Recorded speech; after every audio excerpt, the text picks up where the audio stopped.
When we hit the IED, it went off, and I just remember sky, sand, and thinking, oh crap, am I dead? Am I dying? Like, not knowing like that. I think in that instant, that definitely was my most afraid.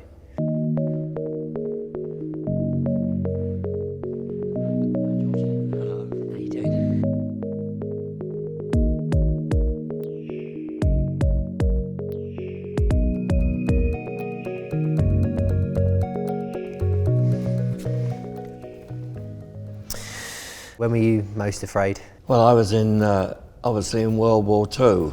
I actually started operating in April 1943. It was customary for pilots to go on operations with an experienced crew. I didn't really get to know anything about the aircraft before going on that first operation. Well, of course, being at night time, you see, we didn't have any vision of land below you.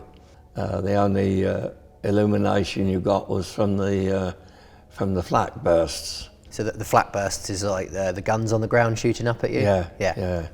Quite something, because they're bursting all around you. Yeah. They reckon that in the Ruhr there was about 44,000 anti-aircraft guns. Just a few then?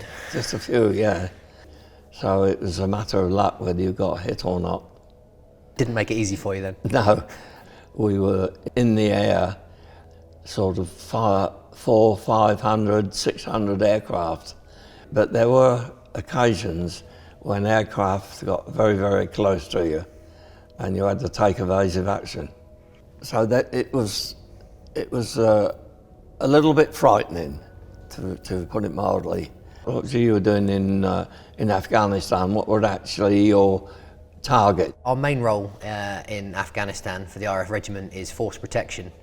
So aircraft coming in, taking off, high value assets around the airfield, and then going out to local villages, taking out doctors, veterinarians, speaking with the locals, seeing if there's anything we could help them with, getting the locals on side, hearts and minds basically. Did you have very much close contact? The Taliban used to set off IDFs, indirect fire, which are basically like rockets, into the camps. We would mount up within 5 minutes and we'd be off out the door, zooming across the Bondu to, well, origin of fire, and see if we could sort them out. We were on a quick reaction force. Air raid sirens had gone off, the camp had been rocketed. We went out to deal with it, and a Taliban had set off a roadside bomb. I got blown up, flip rolled and crushed, and trapped from my vehicle for 3.5 hours. Shattered every bone in my lower left leg. I don't really think I knew what was happening to start with. When we hit the IED, it went off, and I just remember sky, sand, and thinking, oh crap, am I dead? Am I dying? Like, not knowing like that. I think in that instant, that, yeah, I think definitely was my most afraid. And I just remember one of the lads just saying, shit, Goody's alive. And then as you know, you get taken off, and I spent the next sort of 5-6 months in hospital going through the surgery, and the first part of that, you know, what's life going to be like? Am I ever going to get back walking properly again? Am I going to be in pain for the rest of my life? Being medically discharged, obviously that decision to leave is taken out of my hands.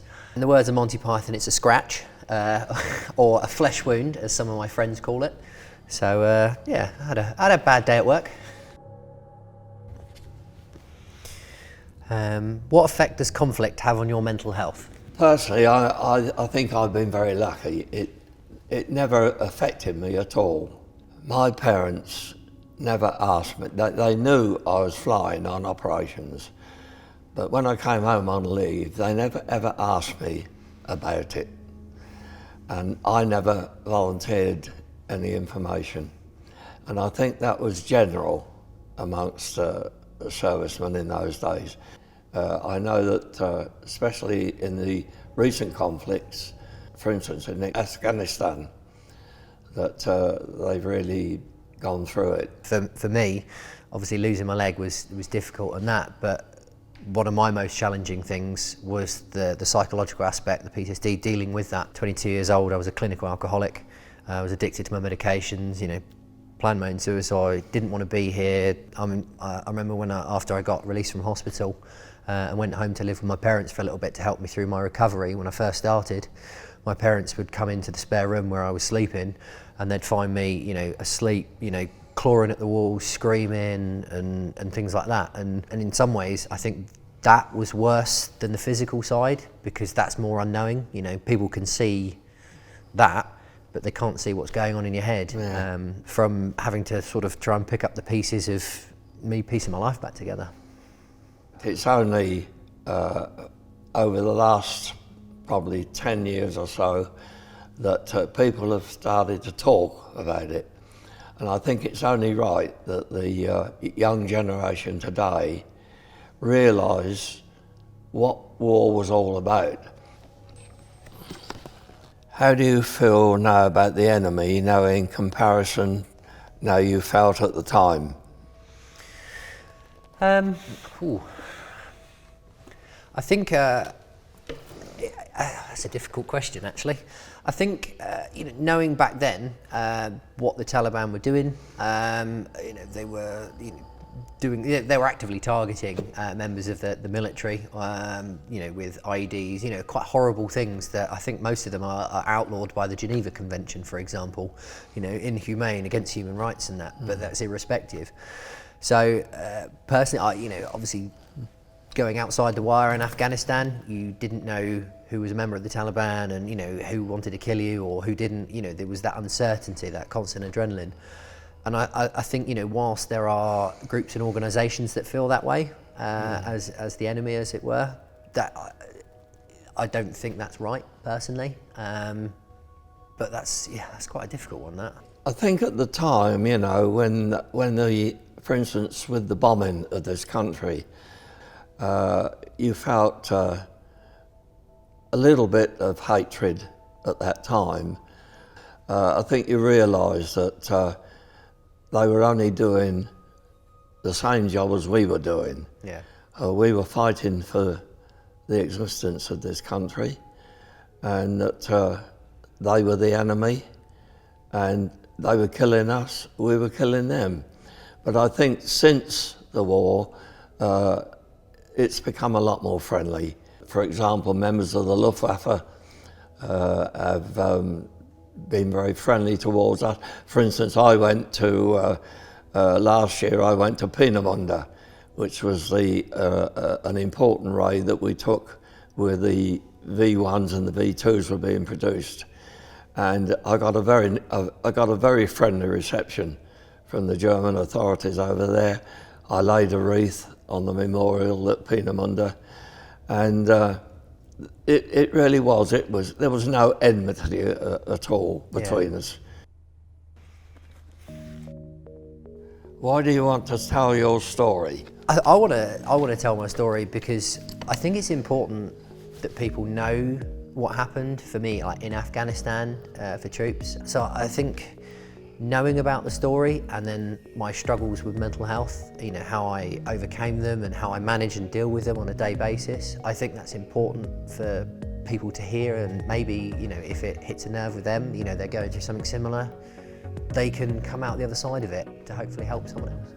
It's only by telling your individual stories that they realise, or they can realise, how serious war is.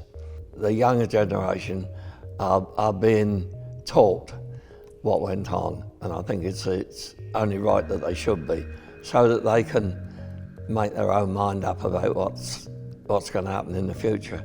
Yeah. I have to say, it's been lovely to talk to you, George. And you, yeah. Well done. A pleasure. No, and yourself, and thank you for your service and everything that you did. Thank you. So I have my finger amputated. That is incredible, that is. I love it. Isn't Did you it do cute? You did it yourself, I didn't did. you? It's cute, isn't he? What did it feel like? With you must have been Painful. asked this so many times when the actual... I was so full of adrenaline at the time, and I Yeah. was so happy I'd finally done it. And I no just regrets decided about it? You still you no, love it, yeah? I love it. I love it. Come on, he's super cute. It is incredible. I've got various bits of scarification. I've had like a Y section, like an autopsy Y cut out. Yeah, that I can goes see through my the stomach. beginnings of it. Just Yeah. I've got the scarification, the same as you got. I've got it on my face, but because it's such a lot of tattoo work, you can't see it. But at the time when I first got it done, it was like yours Oh, yeah. The red, it was all Prominent. bright red. I've Yeah. got photographs of that.